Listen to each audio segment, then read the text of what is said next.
Childhood obesity is one of the biggest health care problems facing the nation, with approximately 1/3 of American children overweight. The American Heart Association is taking a new approach to help students live healthier lives by partnering with select elementary schools throughout the country in the development of teaching gardens. Let's find out how Oak Hill Elementary in Herndon uses their teaching garden to grow healthy bodies and minds. It's springtime, and at Oak Hill Elementary, that means it's time to go outside and get your hands dirty in the teaching garden. The Teaching Garden at Oak Hill started out as a partnership with the American Heart Association and now has become a major part of our community.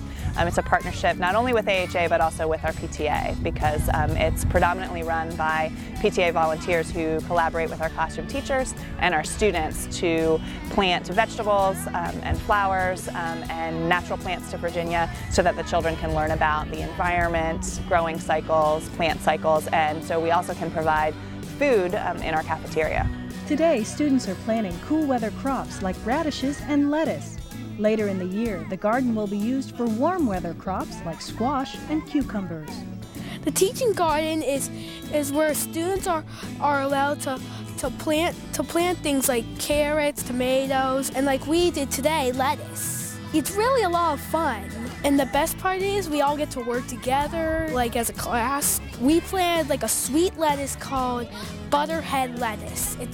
I haven't tried it yet, but I'm planning on doing so. It also feels kind of like more recess to me. And this doesn't sound like work, it sounds like fun. Not only is the garden fun and engaging, but it can also be used to reinforce what students are learning in the classroom. I like it because, well, there are lots of living creatures in there, and I love that we get to garden it, and it's so fun. In my class, we are learning about the different layers of the earth, like the soil. The first is topsoil, and the next is subsoil, and the next is rock. The top part is like over here, like the ones that we could see from our eyes. If we dig, we could probably see maybe subsoil, but we had to dig like really, really deep to get to the rocks.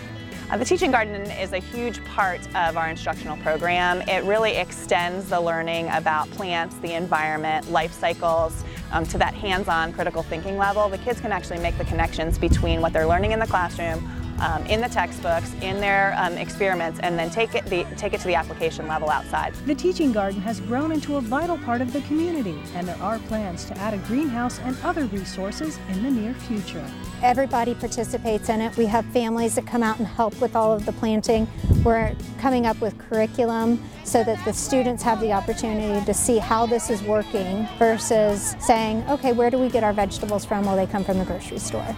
They get to see how and why and the importance of the different vegetables to the nutrients in the soil. There's so many learning opportunities within the teaching garden.